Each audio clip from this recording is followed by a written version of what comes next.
आज हम सबके लिए बहुत खुशी की बात है, गर्व की भी बात है कि हमारे बीच में यज्ञ के बहुत बहुत विशेष रतन आदरणीय ललित भाई साहब जी पधारे हैं और साथ में उनके स्टाफ के सीएस भी आए हैं।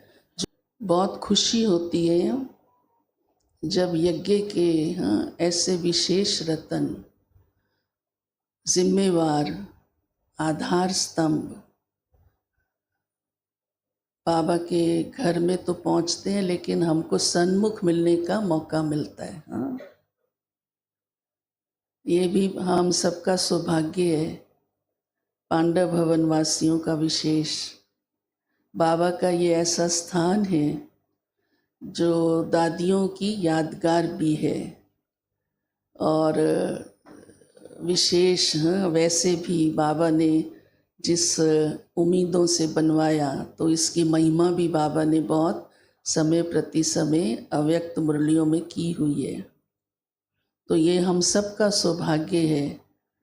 तो आज हमारे बीच में आदरणीय ललित भ्राता जी पधारे हैं। आप यज्ञ के बहुत बहुत जिम्मेवार ऐसे विशेष रतन हैं जिनको यज्ञ की ऐसी जिम्मेदारी मिली है जो सबसे इम्पॉर्टेंट है, सबसे। हाँ, जिसके आधार से आगे सारे कार्य, सारी सेवाएं बेहद रूप से चल रही हैं।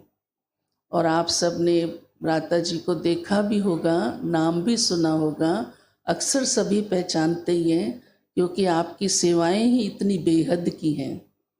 आप ब्रह्मा कुमारीज़ की मैनेजमेंट कमेटी के मेंबर हैं, सेक्रेटरी हैं, सीए हैं और जो भी यज्ञ की अकाउंट्स की आर्थिक सारी कारोबार वो आप देखते हैं। पहले रमेश भाई साहब देखा करते थे, अभी आपकी वो सारी जिम्मेदारी है। ब्रिजमन भाई जी भी साथ में होते हैं। तो ये बहुत बड़ी जिम्मेदारी है। मैं तो कैसे बताऊं, हम तो महसूस करते हैं, समझते हैं, देखते हैं, लेकिन उस विधि से तो भ्राता जी स्वयं ही हमको सुनाएंगे। और आप खुद भी समझ सकते हो कि इतनी बड़ी इंटरनेशनल संस्था का ये कारोबार कितना महत्व रखता होगा। आज के सारे दुनिया के कायदे कानून, सरकार के कायदे कानून और ज़रूरतें और सेवाएं, उन सब का बैलेंस बनाना, ठीक से सब कुछ चले। तो टीचर्स बहनों को भी गाइड करना, उनको भी इतना आपने ट्रेंड कर दिया है कि वो भी सब अकाउंट्स की नॉलेज रखने लग गई हैं। ताली तो बजाओ। हाँ, और आपकी ये बहुत बड़ी विशेषता है कि कोई भी टीचर बहन या अन्य भी कोई भी, बड़ा या छोटा, कभी भी आपसे कुछ भी गाइडेंस मांगता है, आप हाजिर होते हो। मैंने ऐसे किसी को नहीं देखा कभी। धन्य हैं आप, धन्य। ताली बजाओ। हाँ, हमारा खुद का अनुभव है ये। चाहे रात को फ़ोन करो, सुबह फ़ोन करो, दिन में फ़ोन करो। मैं कई बार कहती हूँ बहनों को, ये रेस्ट टाइम है, आप इस समय नहीं भ्राता जी को वो परेशान करो। कहती नहीं, वो होते ही नहीं परेशान, वो तो खुश होते हैं, फ़ोन उठा लेते हैं। मैंने कहा भाई उनको तो कब रेस्ट मिलता होगा, आप भी लोग ख्याल नहीं करते ज़रा भी।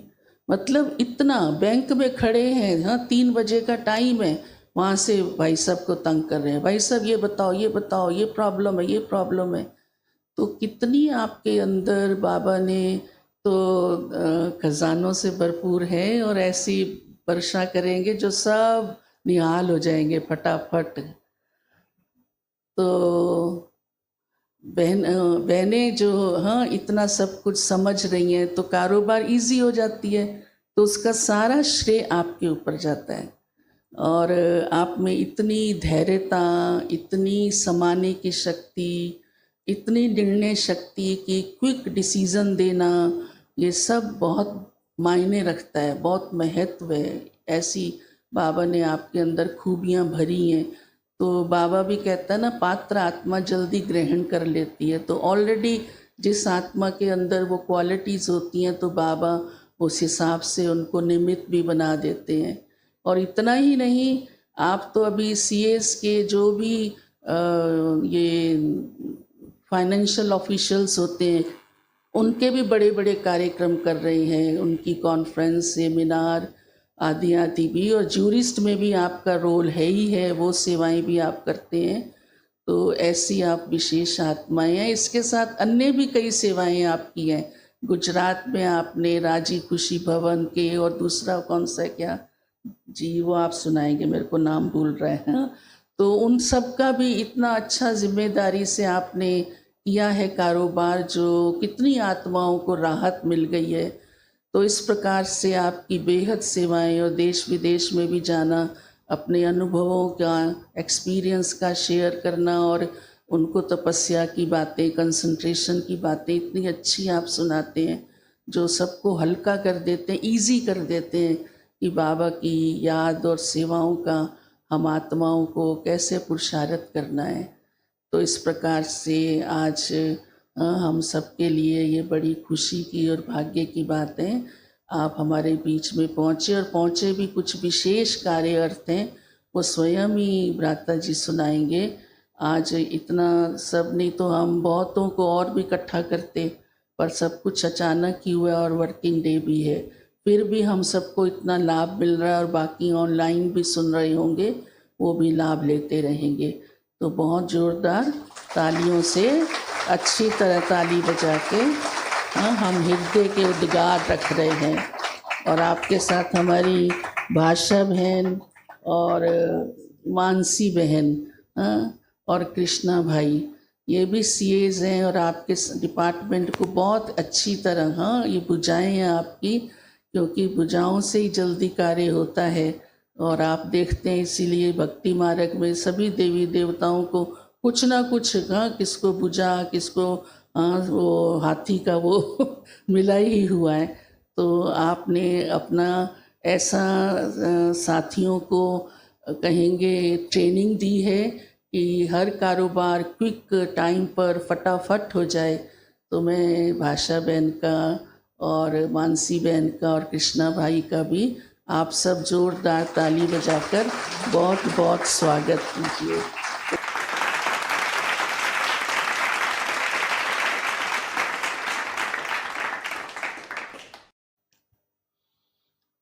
आज की मुरली में बाबा ने विशेष कहा कि देही अभिमानी स्थिति रहे, आत्मिक स्थिति रहे, तो हम लक्ष्मी नारायण जैसा बन सकते हैं। ये ज्ञान का पॉइंट है। हमने लगभग हर मुरली में सुना है, हर क्लासेस में सुना है, और जो बाबा की पुस्तकें बनी हुई है उसमें भी सब में लिखा हुआ है। पर इस ज्ञान के पॉइंट का स्वरूप क्या? क्योंकि ज्ञान के पॉइंट से तो पुस्तकें भरी पड़ी है, क्लासेस भी भरी पड़ी हैं। आप YouTube खोलो, बाबा के बच्चे की कई क्लासेस मिल जाएंगी आपको, लेकिन उसका स्वरूप वो इम्पोर्टेंट होता है। किसी के पास गुड़ का गोदाम भरा हुआ हो, उससे तो मुख मीठा नहीं होता है। जब तक कि 1 ग्राम गुड़ लेके जीभ पर नहीं रखे, तब तक मुख मीठा नहीं होता है। तो ज्ञान की बातों से पुस्तकें भरी पड़ी हो, भले रोज हम सुन भी रहे हो, लेकिन जो उसका सुख मिलना चाहिए, आनंद मिलना चाहिए, वो तब मिलेगा जब हम उसका स्वरूप बनेंगे। वो स्वरूप क्या है, वो स्वरूप हम कैसे बने, और जो लक्ष्मी नारायण बने हैं या जो बनने वाले हैं, वो उन बनने का आधार वही होगा कि आप वो स्वरूप कितना बने हैं। कितना सुना है वो तो अच्छा ही है, लेकिन मार्क्स उसके होंगे कि कितना स्वरूप बने हैं। बहुत गर्मी है, और हम उस बहुत गर्मी से 1 किलोमीटर चलते हुए पसीना हो रहा है बहुत, और हम घर में आए और कमरे में गए, अंधेरा है कमरे में, लेकिन कमरे में जाते ही हमें पता चला कि एसी चालू है। कैसे पता चला एसी चालू है? कैसे पता चला एसी चालू है? जब हमें वो ठंडक महसूस हुई। अंधेरा है, दिखाई नहीं दे रहा है, फिर भी हमें पता चल गया कि एसी चालू है। और एसी चालू है तभी उसकी वैल्यू है। एसी लगा हो और बंद पड़ा हुआ हो तो उसकी कोई वैल्यू नहीं है। हम बाथरूम में गए, गर्म पानी आया नल से, तो हम क्या समझे? हीटर, गीजर चालू है। ये पंखा लगा है, ठंडी हवा आ रही है तो पंखा चालू है, नहीं तो लगा पड़ा है।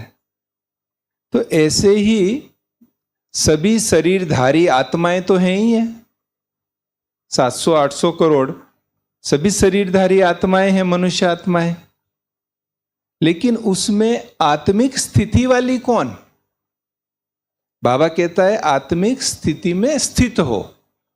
तो हम किसको कहेंगे कि यह आत्मिक स्थिति में स्थित है? आत्माएं तो सब है ना, हम भी हैं, और जो यहां बाहर रोड पर जा रहे हैं वो भी तो आत्मा ही है, और सभी भगवान के संतान है। शिव बाबा की तो सब संतान है ना। चलो हमने पहचान लिया, उनका पहचानना बाकी है, बाकी संतान तो सब हैं। तो फिर आत्मिक स्थिति वाली कौन? वो कैसे पहचान करे कि हां ये आत्मा आत्मिक स्थिति में स्थित है? और वही इंपॉर्टेंट है। बाबा ने कहा निरंतर योग भी किसका लगेगा? जो आत्मिक स्थिति में स्थित है, वो निरंतर योगी हो सकेंगे। प्रभाव भी उसका पड़ेगा जो आत्मिक स्थिति में स्थित है। आत्मा के 7 गुण तो हमने पहले दिन के लेसन में ही सुने थे। ज्ञान, पवित्रता, शांति, प्रेम, सुख, आनंद, शक्ति, सभी को याद भी है। अब आत्मिक स्थिति में स्थित वो माना जाएगा जिसके सामने कोई भी जाके खड़ा रहे तो ये 7 गुण उस ठंडी हवा की तरह वाइब्रेशन के रूप में उसको अनुभव हो। वो आत्मिक स्थिति में है। आत्मा तो है, हम सब हैं, लेकिन कोई निराश रोती हुई आत्मा हमारे पास आए, सामने खड़ी रहे और चेहरे पे उसको मुस्कुराहट आनी शुरू हो जाए। जितनी गर्मी से हम बाहर आए, पसीना आ रहा था, कमरे में गए, लाइट बंद थी, लेकिन ठंडी हवा ने हमको 5 सेकंड में ही उस गर्मी से जैसे मुक्ति दिला दी। साइंस के साधन ने प्रैक्टिकल करके दिखाया। तो बाबा हमें साइलेंस का बल सिखा रहा है, आत्मिक स्थिति में कैसे स्थित रहना वो सिखा रहा है। तो ऐसी अशांत आत्मा, निराश आत्मा जब हमारे सामने आके खड़ी हो तो उसे 5 सेकंड 10 सेकंड में वो शांति की ठंडी लहरें अनुभव होनी शुरू हो जाए हमारे से। आनंद की, वो कोई एकदम हताश हो, उसे आनंद की लहरें मिलनी शुरू हो जाए।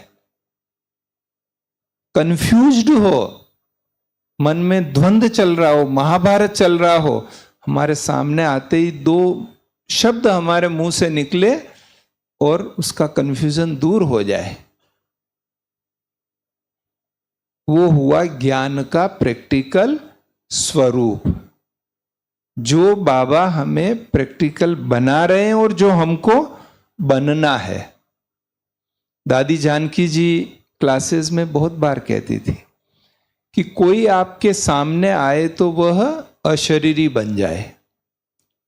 अब मैं सुनता था क्लास में दादी को, ये कैसे संभव है कि कोई सामने आवे और अशरीरी बन जावे सीधा? तो उसके लिए हमारी स्थिति कैसी चाहिए? नॉर्मली क्या होता है, कोई जोर से बोल रहा होता है ना, तो उसको सामने साथ वाला भी फिर उसी जोर से ही आवाज करने लगता है। जैसे को देख के तैसा बन जाते हैं। और बाबा भी कहते हैं जैसा कर्म आप करोगे आपको देख के अन्य भी करेंगे। तो जब वो आत्मिक स्थिति, अशरीरी स्थिति हमारी होगी, और वो भी कुछ क्षण के लिए नहीं, सदा काल के लिए संस्कार स्वरूप में वो हो जाएगी आत्मिक स्थिति, अशरीरी स्थिति। तब जब कोई हमारे सामने आएगा तो उसे भी तुरंत अशरीरी बनने में मदद मिल जाएगी। इसीलिए आपने बड़ों से सुना होगा कि साकार बाबा के अंतिम 1-2 साल 3 साल जब कोई बाबा के पास जाता था तो मन में कई प्रश्न लेके जाता था। बाबा ऐसी बात है, ऐसी परिस्थिति है, उसने ऐसा किया, उसने वो किया, घर में ये बातें और ऐसे कई प्रकार के प्रश्न होते थे। लेकिन जैसे ही बाबा के कमरे में जाते थे, बाबा के सन्मुख जाते थे, बाबा दृष्टि देता था, आओ बच्चे, इतना कह के बाबा गोद में बिठाता था। फिर आधे मिनट बाद पूछता था, हाँ बच्चे कुछ कहना चाहते हो, कोई बात है कहने की? तो उनके मुंह से निकलता, नहीं बाबा कुछ नहीं है, सब बहुत अच्छा है। ये परिवर्तन कैसे हो गया 30 सेकंड में? क्योंकि वो स्थिति में थे। बाबा उस अशरीरी स्थिति में, उस आत्मिक स्थिति में, उन गुणों के स्वरूप में थे। तो जब स्वरूप में होते, जैसे आज एक अगरबत्ती यहां जला के लगा देते हैं तो उसकी सुगंध स्वतः ही चारों ओर फैलती है। कहना नहीं पड़ता कि अगरबत्ती जलाई हुई है, हमने छुपा के भी रखी होगी तो पता लग जाएगा कि यहां कुछ सुगंधित चीज जलाई हुई है। तो ऐसे ही बाबा हमारे से चाहते हैं कि ये जो गुण, ये जो शक्तियां, ये जो ज्ञान के पॉइंट्स हम सुनते हैं, रिपीट करते हैं, सुनाते हैं, उसका प्रैक्टिकल स्वरूप हो और उस स्वरूप से बाबा की प्रत्यक्षता होगी। क्योंकि कोई अनजान अच्छा, फिर ये भी देखो आप, सूरज है, गर्मी दे रहा है, ये उसका स्वरूप है। गर्म रहना, गर्मी देना उसका स्वरूप है। अब उसके सामने छोटा बच्चा जाएगा या 80 साल का बूढ़ा व्यक्ति जाएगा, हिंदुस्तानी जाएगा या पाकिस्तानी जाएगा, गरीब जाएगा या अमीर जाएगा, साहूकार जाएगा या चोर जाएगा, वो क्या करेगा? वो सबको वही गर्मी देगा, प्रकाश देगा, क्योंकि वो उसका स्वरूप है, वो देवता है। वो स्वरूप होने से सबको वो मिलेगा। तो ये जो हम कह रहे हैं कि हमारे सामने कोई आवे और उसको शांति की अनुभूति हो, प्रेम की अनुभूति हो, आनंद की अनुभूति हो, वो केवल बीकेज आवे तो ही अनुभूति हो उसको, ऐसी बात नहीं है। लेकिन कोई भी आत्मा हमारे सामने आती है तो उसे यह अनुभव हो, ऐसा हमारा निरंतर आत्मिक स्वरूप हो जो उसे अनुभव, और तब वो प्रत्यक्षता होगी कि अच्छा आप कहाँ जाते हैं, आप क्या अभ्यास करते हैं जो आपके पास आते ही हमें ऐसा शांति का अनुभव हो रहा है, खुशी का अनुभव हो रहा है। और मैं तो इससे भी गहराई में जाना चाहूंगा कि कोई सामने आवे तब अनुभूति हो, वो तो ठीक है, लेकिन कोई हमें याद करे तब भी उसको अनुभूति हो। जब हमें याद करे उसका मन शांत हो जाए, जब हमें याद करे उसके चेहरे पर खुशी आ जाए।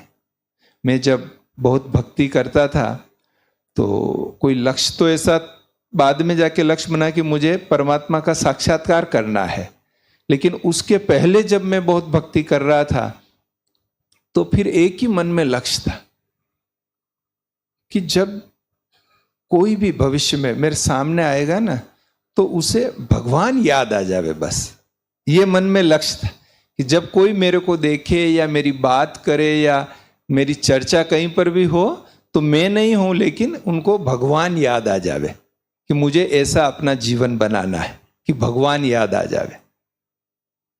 तो आज वो खुशी होती है कि वो संकल्प बाबा ने पूरा किया जो आज कहीं भी जाते हैं बाबा का बेस देखकर और ये बाबा की यूनिफॉर्म देखकर, व्यवहार देखकर सबको भगवान याद आता है कि ये भगवान के कोई स्पेशल बच्चे हैं। तो यही इस पुरुषार्थ में सदा तात लगी रहती है कि हम ऐसा स्वरूप बने। बाकी जैसे दीदी ने बताया तो एक विशेष प्रयोजन से आना हुआ। आपको पता है कि अभी फरवरी में जब निर्मला सीतारामन जी ने बजट प्रस्तुत किया था तो कहा था कि हम इनकम टैक्स का नया कानून लेके आ रहे हैं, और फिर 13 दिन बाद उन्होंने इनकम टैक्स का पूरा नया कानून ही संसद में प्रस्तुत किया, और वो 1 अप्रैल 2026 से लागू होने की बात उन्होंने कही। तो उस कानून में धार्मिक और धर्मादा संस्थाओं के लिए भी सारी चीज़ें बताई गई है, क्या क्या लागू होगा, क्या परिवर्तन होगा, कैसे लागू करना है, सारी चीज़ें उसमें बताई है। तो हम भी थोड़ा थोड़ा अभ्यास उसका कर ही रहे थे, क्योंकि इतने बड़े यज्ञ में उसको इम्प्लीमेंट कराना है तो अभ्यास तो करना पड़ता है। लेकिन 4 दिन पहले हमें ईमेल आया कि लोकसभा ने उस बिल को, इस इनकम टैक्स के नए बिल को जांच करने के लिए, फाइनल करने के लिए एक सिलेक्ट कमिटी बनाई। उस सिलेक्ट कमिटी में 31 मेंबर ऑफ पार्लियामेंट सांसद है। तो ऐसी कमिटी ने, तो उनका एक ईमेल आया कि इस कमिटी की मीटिंग हमने 8 तारीख को रखी है पार्लियामेंट एनेक्सी में। तो उसमें धार्मिक और धर्मादा संस्थाओं के बारे में, चूंकि आपकी संस्था बहुत बड़ी है, तो आप आकर अपनी बात बता सकते हो कि उसमें क्या आप चाहते हो या क्या परिवर्तन करना चाहते हो, आप अपनी बात बताइए। तो ये 4 दिन पहले ही मेल आया था, तो हम वो मीटिंग में हाज़िर रहने के लिए पार्लियामेंट एनेक्सी में जाने वाले हैं, और उस सिलेक्ट कमेटी के सामने पूरे भारत की सभी धार्मिक और धर्मादा संस्थाओं के लिए क्या कानून में होना चाहिए या क्या परिवर्तन करना चाहिए, उसकी चर्चा करने के लिए खास आए हैं। तो बाबा ने ये एक विशेष सेवा अचानक ही और सामने से ही बाबा ने ये दे दिया है, जो इतने एमपीज के सामने बाबा की हम ये बातें रख सकेंगे। ओम शांति।